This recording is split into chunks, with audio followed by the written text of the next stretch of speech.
Well, this is a different setup. I got Reg here beside me, and I'm here with my face plastered right close to your screen here. Very happy to have you because we have someone in studio with us, and that's what this means. When this is all happening right here, you just see me and Reg, it's either we're quitting the show, something horrible has happened, or we have a guest in studio with us, and that is what we have here. We have our friend sitting down with us, Rob Monk, who is a seasoned entrepreneur, real estate developer, and a former PPC candidate, and now conservative regional campaign chair, who has built a career on tackling complex challenges with innovation, grit, and strategic thinking. Oh, baby, we are so happy to have you. How you doing, sir? I'm doing great. So we're grateful to have you here. We have some conversations. The reason why we ended up hearing about your name through the grapevine and heard of the amazing things that you're doing. And we're just like, okay, he went to the PPC side, and now he's come back to the conservative side. He's kind of, floating between both, and you have your reasoning for why you're doing that. But overall, before we get into like the juice that everyone wants to hear, like what is more your background? Like what got you into politics? Yeah, so I mean, for me, it was, I tell people all the time, my political, the thing I lean to politically is leave me alone. That's basically my political policy, just leave me alone. And I wish I lived in a world where I didn't have to care so much about politics. Yeah. But as I saw it encroaching on the life of my family and myself, I said, well, it's time to kind of get involved and see, what I can do. As my job being a real estate developer requires working with the government a lot, so I see a lot of the things there. And it just kind of became an interest of mine. One of the things I wanted to actually get to, though, is just tell us your story. Like, how did you end up in this world of things? I know that we've kind of hinted at the fact that you were PPC at one point. Now you're working with the Conservatives. Just kind of like walk us through how that story came to be. Well, the PPC started, for me, it started, the leadership race where Maxime Bernier would eventually lose. And I kind of resonated with I guess maybe call me like a little bit of a disillusioned conservative at the time. I was thinking that maybe the conservatives had lost their way a little bit. And I've kind of changed my thinking on that. We can get to that. But it at the time, that was kind of my thought was, and then when the call came out for, to be involved with the PPC, I started kind of getting involved and started listening. And for me, it was never like, let's go win an election. I kind of realized that, but the idea was to get a message out, like to get a message of what I would just consider like kind of Austrian style economics and kind of the nerdy stuff that, interested me. And then I went back to the Conservatives immediately after that election. Immediately after, I emailed the guy I ran against and said, "Hey, like time for me to come back home," because the PPC had some issues, some issues that I was able to recognize,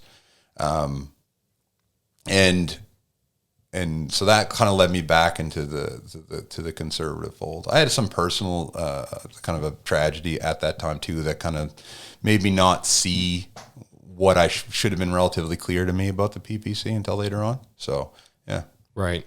Because I know one of the things that we're hearing about the PPC is they're like, oh, they're so far right, they're the worst. And one of the things that I had kind of realized that you had said to me actually was that to the PPC, telling them to vote liberal or telling them to vote conservative, they're all the same. Mm-hmm. It doesn't matter to them.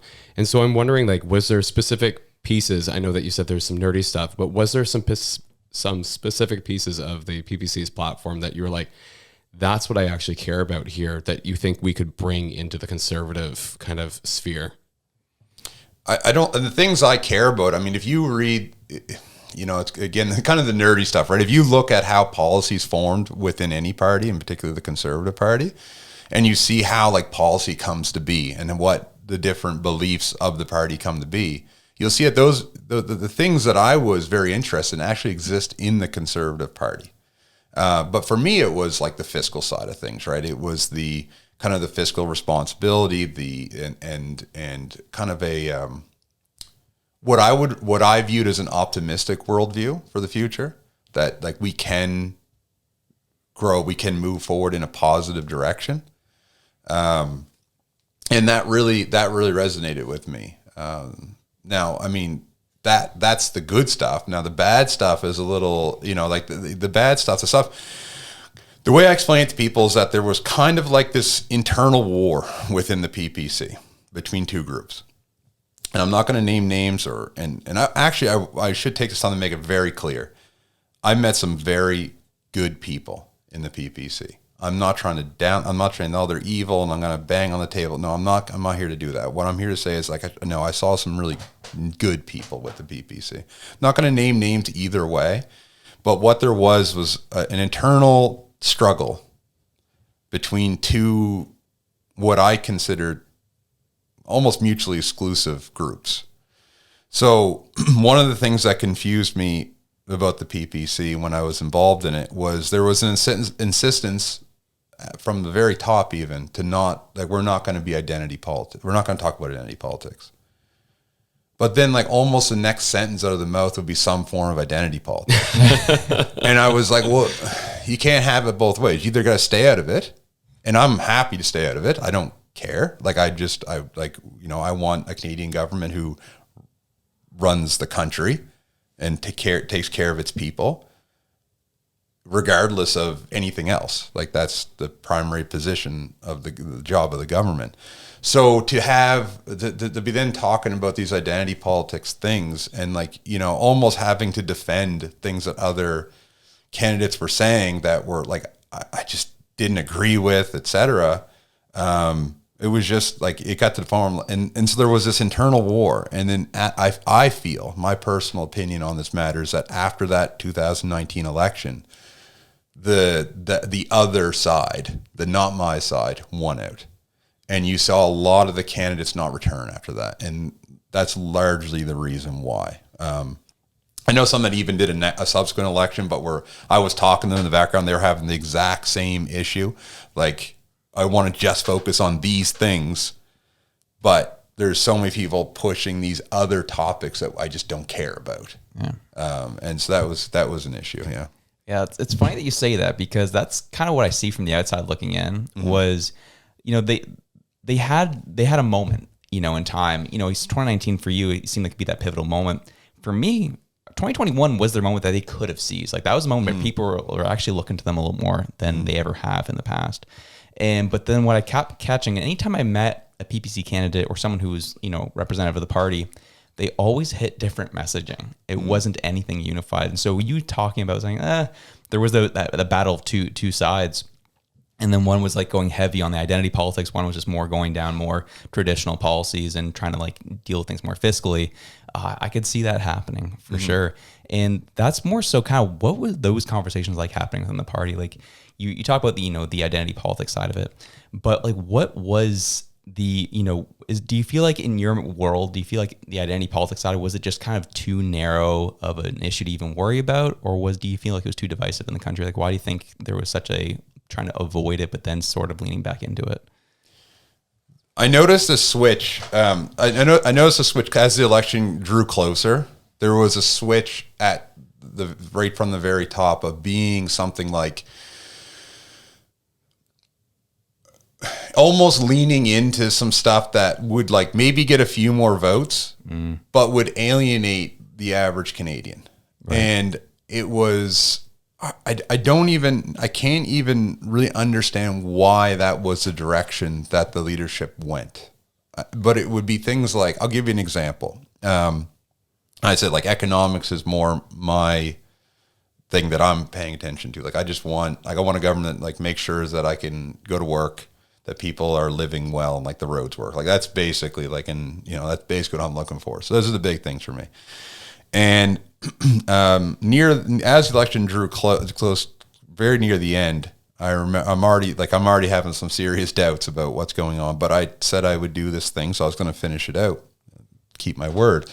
And when there was one point where Maxime Bernier started talking about we're going to eliminate inflation, and the word was eliminate, and again, this is inflation's not great. I'm not going to say, and it is there's a sense in which I believe that it is a hidden tax. It's that all that's true, except when you understand how the fractional banking system works, you're going to crush the economy if you go to zero. Yeah. You don't want it to be 8%, but you don't want it to be 0% either. Those are two bad things, it's the same coin.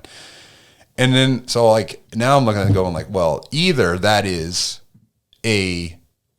you just don't know what you're talking about, or you are pandering to people who have that certain belief that are kind of like a more, there's a fractional reserve banking has its issues, but we have it. So this is the system we work in. So either you're kind of leaning into the people that were just against that system, which fair enough, that's a conversation to have, but it just didn't sit well with me. And that's where it started like, okay, boy, and then with the emergence of a lot more of the identity politics, it seems like you're leaning into try to like just steal away just another percent, right? You weren't actually. It seemed to be missing, in my opinion. It was now missing that guidance, that ideological guidance, and switched into just game playing. Yeah, was like when those conversations about inflation were coming out. Were there any conversations around Bitcoin, or was it just like we're just going to crush inflation, and there was no real thought or idea behind how you'd actually do that?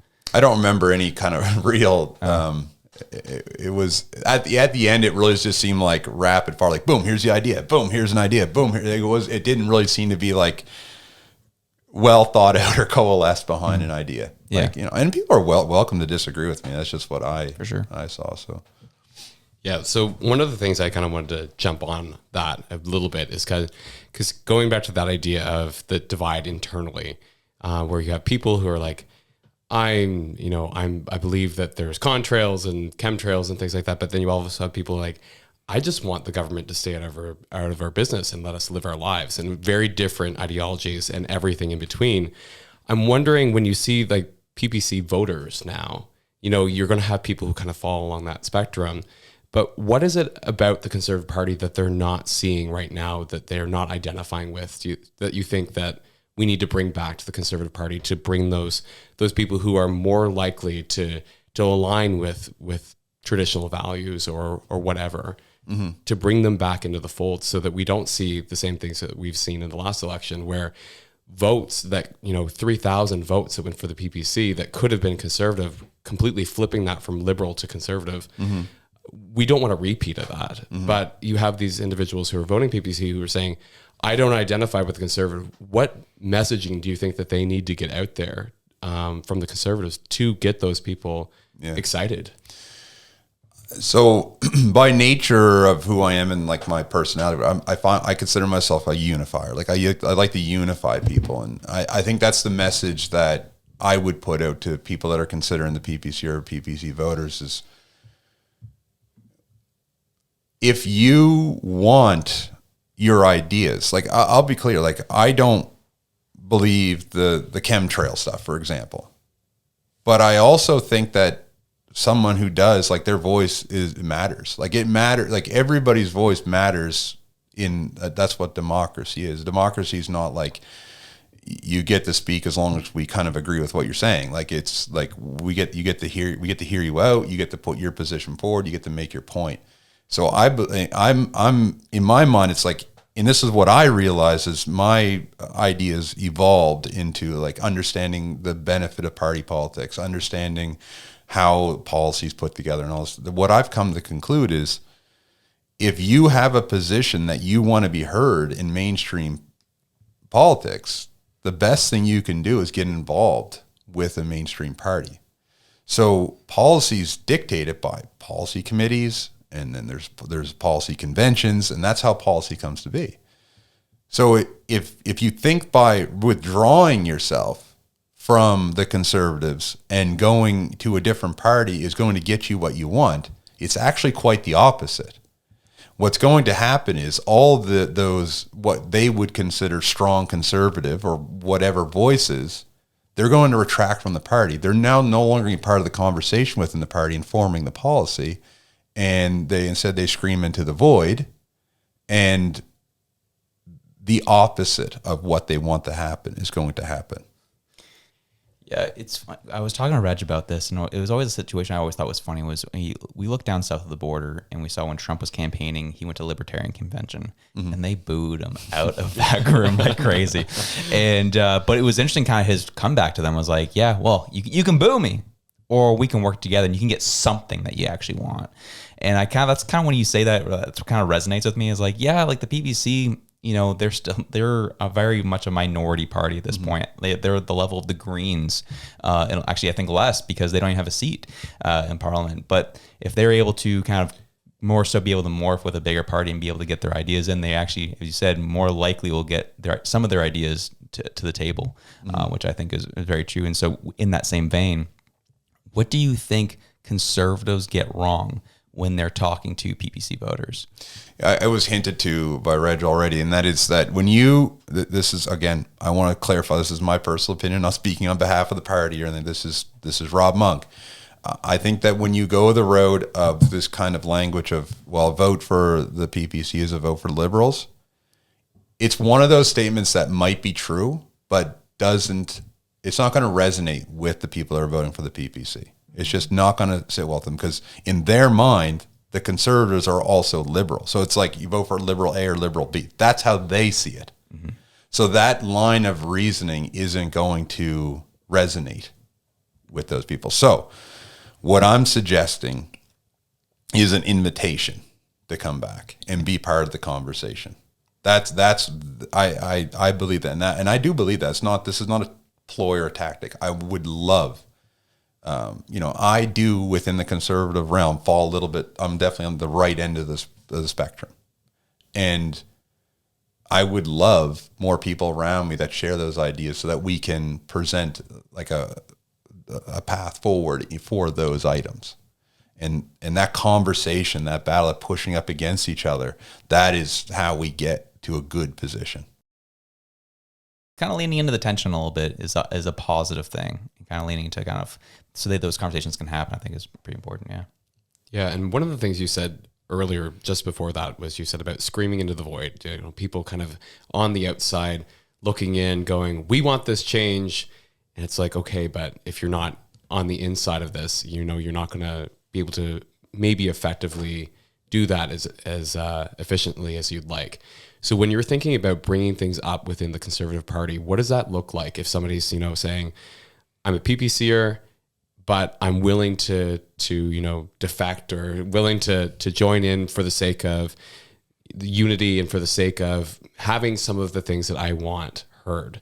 What does that look like for those people who are then kind of getting involved with the party? What does getting involved look like? What does getting your message out look like? So, I mean, like this is the thing. It's none of it's glorious, right? I'm not going to paint the picture that it's this glorious path or victory and whatever. What it is, it means getting involved with the local EDAs, getting on the policy committees. It looks like spring 2026. There's going to be a policy convention in Ottawa. We get to go to that. You get to see the policies. You get to vote on them. It's not like, it's not this glamorous thing, right? But the question I'd have to people that are looking to do that is, what is your motivation for doing so? Like, are you if you're not looking for the credit and you're not looking for the glory, then this is the best path to get to what you want. Now, if you want the glory, yeah, you can go and grandstand and scream on social media and say, and get clicks and likes and eyes on you, but it's not affecting any change. And if change is your goal, which it is for me, that was always my goal. I mean, I have a good profession. I'm not looking for a job. Like, for me, it was about changing and moving things in a direction. So for me, when I stepped back and realized, it was like, let's get involved. Let's get on the policy committee.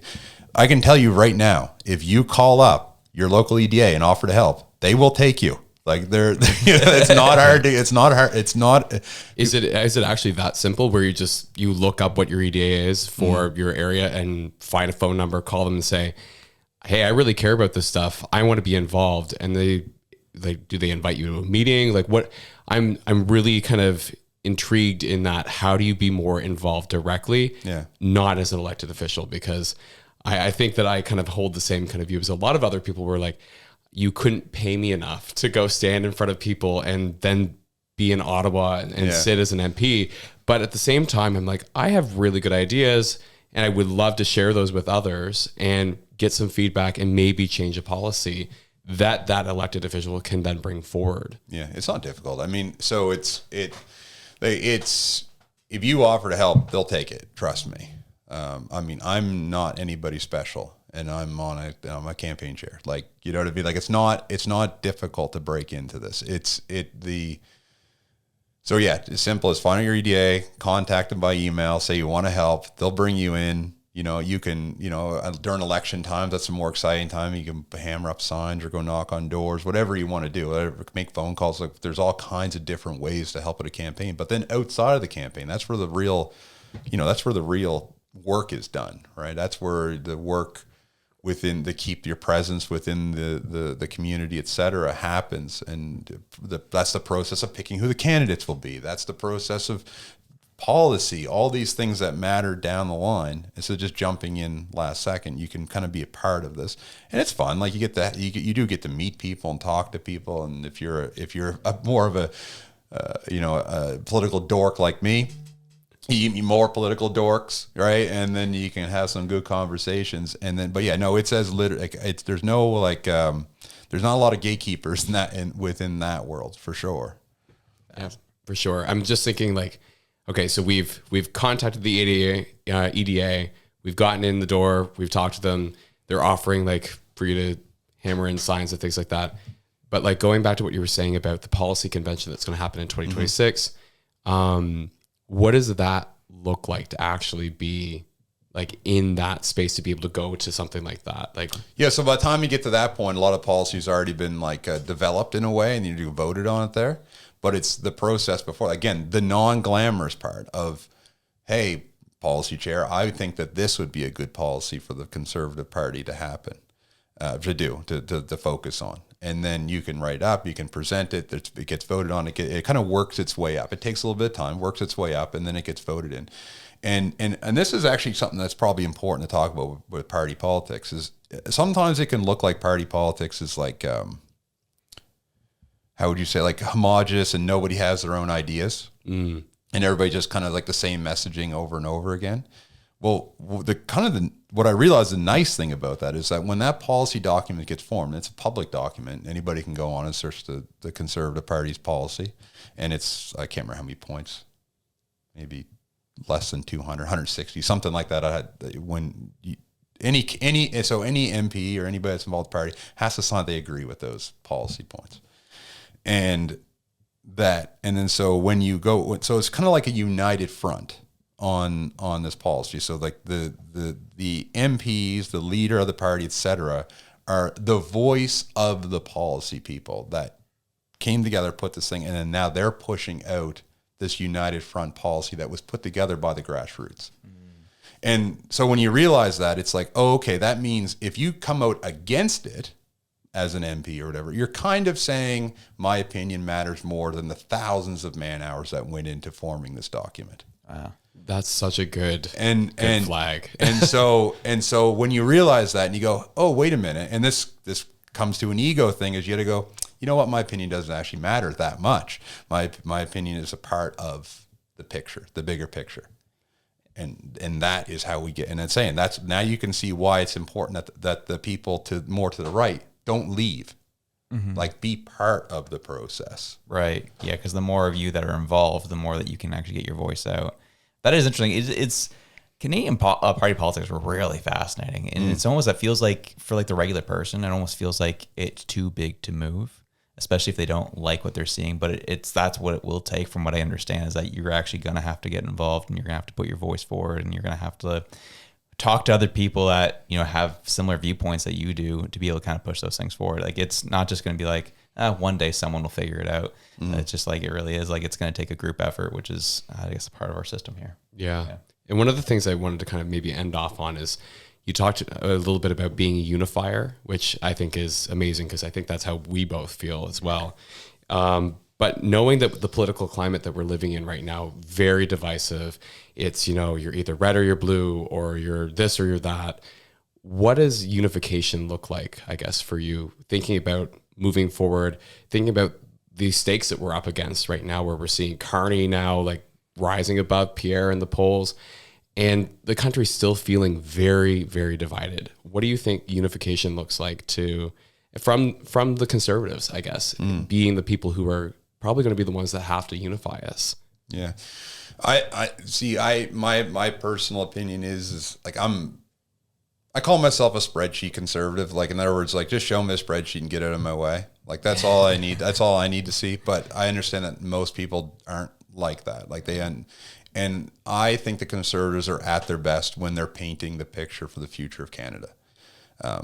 And spelling out and directing about how individuals' lives will be better after they're in power. Not, and this is, you can see those messages resonate much better with people. And I honestly think you're going to, people forget that when you're looking at someone like Pierre Poilievre right now, particularly up till a few weeks ago, leader of the opposition, and that's a particular job. Right. Mm-hmm. Right now, you're going to see Prime Minister Pierre Poilievre start presenting and showing and giving his direction for the future of Canada, and I think it's going to be wonderful. I'm excited to see it. I'm excited to. There's already been glimpses of it, and I'm excited to see that message come out, and to play into the idea that let's walk together, Canada, to a better future, not like a us versus them kind of idea. Yeah. Yeah. I like the way you put that, where we're going to get, thorn in your side Pierre is going to be no more. It's going to be PM Pierre. And I really feel like that will be a very, very interesting change in messaging. I think it's going to throw a lot of Canadians off when that starts getting out, because I've seen, as you said, we've seen glimpses of it where I'm like, oof, that's a hopeful message. And even if you went to some of his events in person, you sense that like he was kind of pushing a more hopeful vision of Canada, and that would be a very dangerous thing. Yeah, and honestly, that was what excited us. Like, we were at one of the rallies. We went up to the CSFN. We've kind of been into these different spaces, and when you're in that kind of more hopeful setting, you're like, oh yeah, this is the Canada that I want. This is the Canada I think that everybody can thrive under, regardless of where your voting compass lies. And so then when we were kind of getting frustrated earlier on in this year, when we were looking at the messaging, we're like, can you say Carney's name one less time, please? So I like the differentiation that you mentioned there, where you said, he had to play the role of opposition because that's his role. And now moving into Prime Minister Pierre, that's what we're going to actually start to see more, is that hopeful message. And I think that, because I said this on the show the other night, I said that the left likes to eat itself. So if we let the NDP take that role of criticizing Mark Carney, and every attack ad that they put out there, the Conservatives put one out that's a hopeful vision for Canada, I think it will be a winning strategy. So I'm hoping that's what the Conservatives are going to do. Yeah, that's what I'm hoping for too. So. Yeah, I have one last question just for kicks and giggles. It just kind of came to me. So last night, social media post goes out. All right, Maxime Bernier showed up on the PPD podcast yesterday. We'll be seeing that episode likely air at some point. What are your thoughts on him making that decision to go down and mix it up with some of the conservative podcasters down in the States? Yeah, he's already been doing some of those. I saw him on Jimmy Dore. Oh yeah, that's right. Oh, we should have on Jimmy Dore, eh? Yeah. Oh, so, as much as it can get very much. Again, the unifier in me goes, there's part that says, like, whatever, screw him, whatever. Right. But the other part of me says, like, no, like, his voice is like your voice or my voice. It can be heard. Like, I have no issue with him talking and saying what he's saying. My personal belief on Maxime Bernier is that he's grifting. Like, I don't think he's as genuine as people think he is. And I have my reasons for believing that. But at the same time, go and talk, hear him out, hear the message. But what I'm saying is, at the end of the day, you need to make the decision of, do you want to scream into the void, or do you want to be part of the solution? Wow. And I think that's a great way to end the show. And on that thought, Reg, any final thoughts? The only thing I'll say is that when we were looking you up, one of the things that first comes up, and I had to laugh. I was like, I gotta tell him this. It's like Rob Monk, the property developer, you know, 15 months in jail or whatever it was. I was like, oh my God, it's about time. He might be out by now. Yeah. Is that who you bringing over here, Reg? So this is actually a funny thing in my business, kind of like kind of a little side note, but you know, it's usually when I take business meetings and stuff, and people meet me for the first time, I say, "Oh, and by the way, I'm not that Rob Monk." And they're like, "What do you mean?" I'm like, "You'll search my name and you'll figure it out." And then, that's been an ongoing issue for me. Yeah. Well, Rob Monk, the non-criminal. We're so glad that you came in studio, and I'm glad to have you. 100%. And as we finish off, we'll let you have the last word. Anything, last things you want to let the listeners know, want people to know about you or know about the Conservative Party? I just want everybody to pay attention. This coming election, look at what's out there, and let's walk forward in the right direction. Perfect. Awesome. Well, have yourselves a good one. We're out.